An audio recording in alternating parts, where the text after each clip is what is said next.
क्या आप जानते हैं कि ये मामूली सी पतंग पहले एक मिलिट्री हथियार की तरह यूज की जाती थी?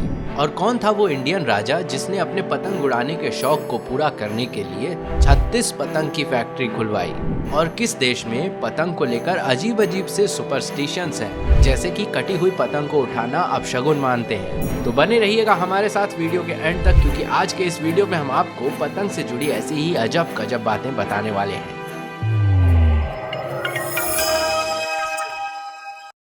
दुनिया में सबसे पहली पतंग किसने उड़ाई, इसका कोई सबूत नहीं मिलता है, लेकिन अनुमानों के अनुसार दुनिया में सबसे पहले पतंग आज से करीब 2300 साल पहले यानी तीसरी सदी ईसा पूर्व के आसपास चाइना में उड़ाई गई थी। चाइना में पतंग का आविष्कार इसलिए भी संभव हो पाया क्योंकि पतंग में लगने वाले सारे रॉ मटेरियल्स चाइना में आसानी से अवेलेबल थे, जैसे कि रेशम का कपड़ा, रेशम का धागा और बैम्बू की लकड़ी, ये सारी चीजें। चाइना से उड़ते उड़ते ये पतंग जा पहुंची Japan, Korea, Thailand, Burma, India, Arab और नॉर्थ अफ्रीकन रीजन्स में भी। जहां जहां भी ये पतंग पहुंची वहां उस समय के लिए ये एक हैरतअंगेज चीज थी।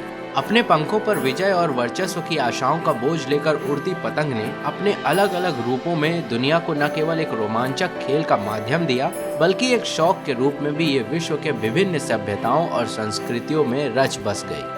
भारत समेत दुनिया के अनेक देशों में पतंग एक शौक का माध्यम बन गई। चीन में जहां पर इसका आविष्कार हुआ वहां पर ये एक स्पोर्ट के साथ साथ लोगों की संस्कृति में ऐसा बस गई कि राजा किन के राजवंश के शासन के दौरान पतंग उड़ाकर उसे अज्ञात छोड़ देना एक अपशगुन माना जाने लगा। साथ ही किसी कटी हुई पतंग को उठाना भी एक बुरे शगुन के रूप में देखा जाने लगा। थाईलैंड में पतंग एक धार्मिक आस्थाओं का माध्यम बन गई।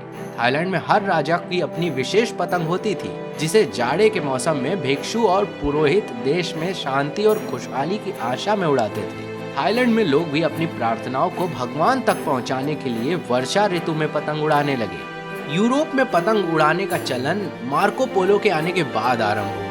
यहाँ तक कि ब्रिटेन के एक प्रसिद्ध वैज्ञानिक डॉक्टर नेडहम ने अपनी एक प्रसिद्ध किताब a history of Chinese science and technology में लिखा है कि पतंग चाइना द्वारा यूरोप को दी गई एक प्रमुख वैज्ञानिक खोज है। ये कहा जा सकता है कि पतंग को देखकर मन में उपजी उड़ने की लालसा ने ही मनुष्य को विमान का आविष्कार करने की प्रेरणा दी होगी।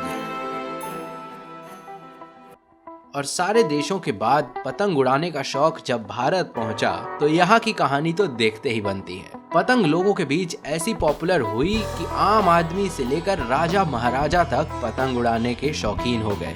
भारत में पतंगबाजी गुजरात, राजस्थान, उत्तर प्रदेश, दिल्ली, पंजाब, इन सब जगहों पर बहुत पॉपुलर हुई।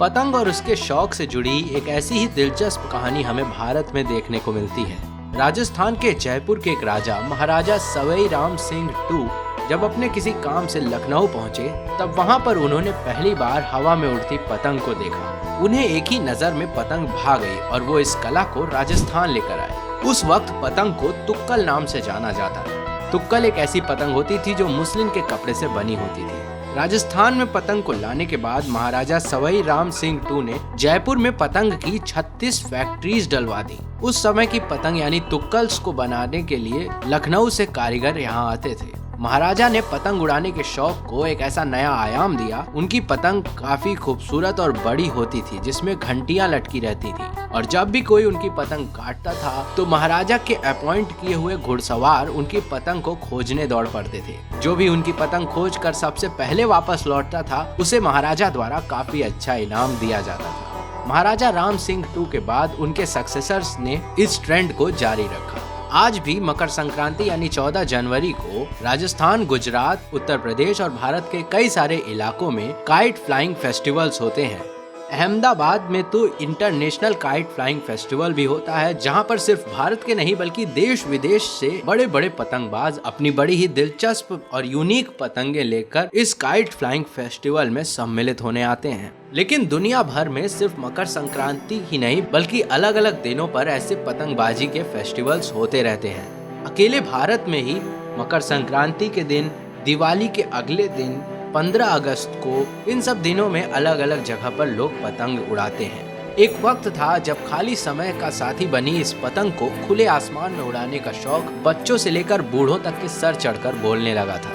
भारत में पतंगबाजी इतनी लोकप्रिय हुई थी कि कई कवियों ने इस साधारण सी हवा में उड़ती वस्तु पर भी कविताएं लिख डाली थी। एक समय में मनोरंजन के प्रमुख साधनों में से एक, लेकिन समय के साथ साथ पतंगबाजी का शौक भी अब कम होता जा रहा है। एक तो समय का अभाव, दूसरा खुले स्थानों की कमी। ऐसे कारणों के चलते इस कला का, जिसने कभी मनुष्य की आसमान छूने की महत्वाकांक्षा को साकार किया था, अब इतिहास में सिमटने को तैयार है। अब केवल कुछ विशेष दिनों और पतंगोत्सवों में ही पतंग के दर्शन हो पाते हैं। भारत ही नहीं बल्कि दुनिया भर में पतंग के कम हो जाने के कई सारे कारण हैं। पहला तो ये कि लोगों में समय का अभाव है। दूसरा कारण है तेजी से कम हो रही खुली जगह, खुले मैदान जहाँ पर लोग एकत्रित हो सकें और पतंग उड़ा सकें। तीसरा कारण है पतंग से जुड़ी कुछ दुखद घटनाएं, जिनकी वजह से ये खेल भी जानलेवा बन गया। समय के साथ पतंग और इससे जुड़ी चीजों में काफी बदलाव हुए, जहां पर चाइना ने प्लास्टिक की डोरियां बनाना शुरू कर दिया, जो दुनिया भर में आलोचना का कारण बना। चाइना के बनाए प्लास्टिक के मांझे बायोडिग्रेडेबल नहीं होते थे, जल्दी कटते भी नहीं थे, जिसकी वजह से काफी दिक्कतें आने लगी। आसमान में उड़ने वाले पक्षी इनमें उलझ जाते थे और बीच में कुछ समय के लिए मेटेलिक मांझे भी मार्केट में आए, लेकिन जब वो कट कर किसी बिजली के तार पर गिरे तो शॉर्ट सर्किट जैसी गंभीर समस्या उत्पन्न हो गई। पतंग की वजह से रोड एक्सीडेंट्स भी होने लगे। कटी हुई पतंग को लूटने के लिए उत्सुक बच्चे अपनी नजर पतंग पर टिकाए सड़क के बीच दौड़ जाते हैं, जिसकी वजह से कई दुर्घटनाएं सामने आने लगी। अपनी घर की छतों पर भी पतंग उड़ाते बच्चे छत के बाउंड्री से गिर के घायल हुए। इन सभी दुखद घटनाओं के चलते परिजनों के मन में भी एक डर आ गया और पतंग के इस दिलचस्प खेल की लोकप्रियता बड़ी बदनामी के साथ कम होने लगी। इतना सब कुछ काफी नहीं था कि मोबाइल और कंप्यूटर के आने के बाद तो मानो बच्चों का आउटडोर गेम से विश्वास ही उठने लगा, जिसके चलते भी पतंगबाजी जैसे खेलों को बहुत कम कर दिया गया। तो ये थी पतंग से जुड़ी कुछ दिलचस्प कहानियां, किस्से और बातें। उम्मीद है कि वीडियो आपको पसंद आई हो। जल्द मिलेंगे आपसे अगली वीडियो में कुछ और नई जानकारियों के साथ। तब तक के लिए नमस्कार।